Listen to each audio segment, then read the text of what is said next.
Imagine this. A world famous dictator gets stabbed 23 times in broad daylight by his best friend. The city is in utter chaos. One guy steps up to the mic, calms everyone down with facts and logic, and thinks he's won.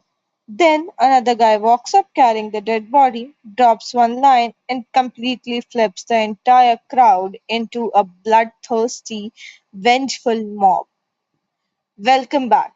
Today we are diving into Act 3, Scene 2 of Shakespeare's Julius Caesar, arguably the single most masterclass piece of political manipulation, drama, and rhetoric ever written.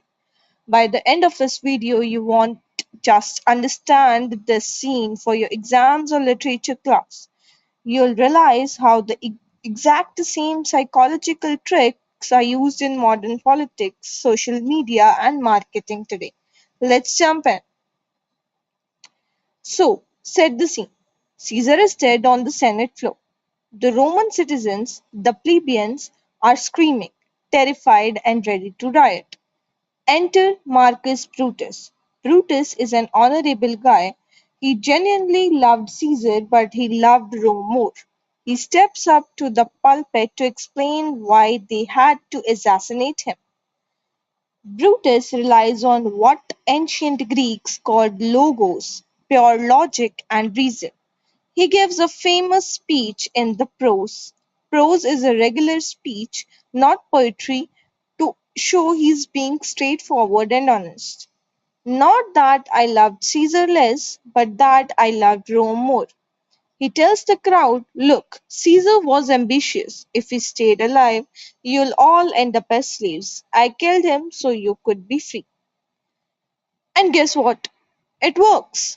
The crowd is literally yelling, let him be Caesar. Wait, read that again? They want to make Brutus the new ruler?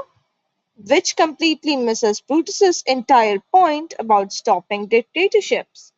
But Brutus is so confident in his logic that he makes a huge mistake. He says, hey, listen to Marc Antony. He is going to speak now. I'm gonna head out, and Brutus leaves.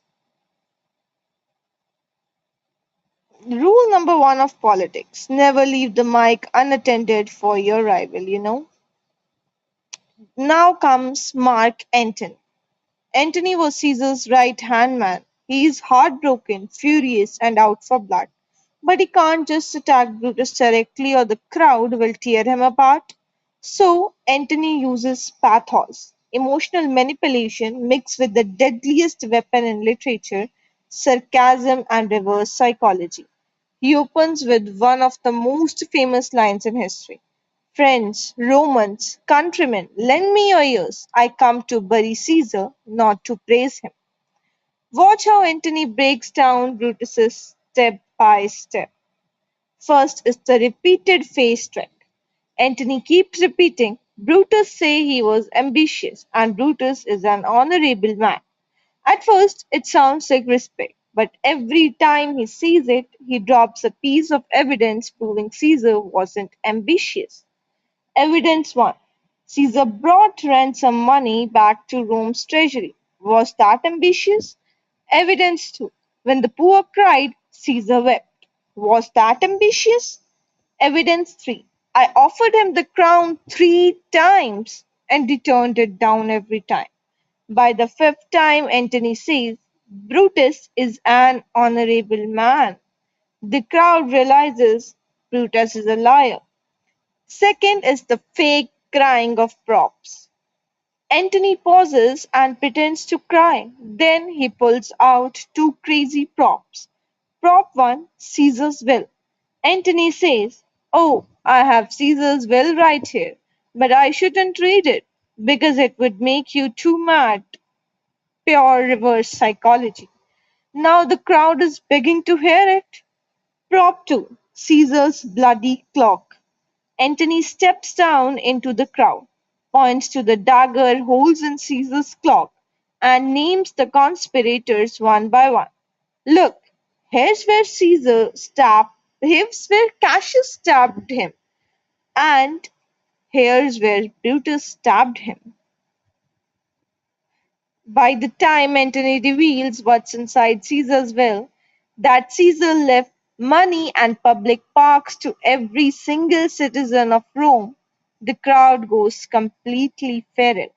The same crowd that was just chanting "Long live Brutus" 5 minutes ago is now shouting "Burn the conspirators' houses! Revenge!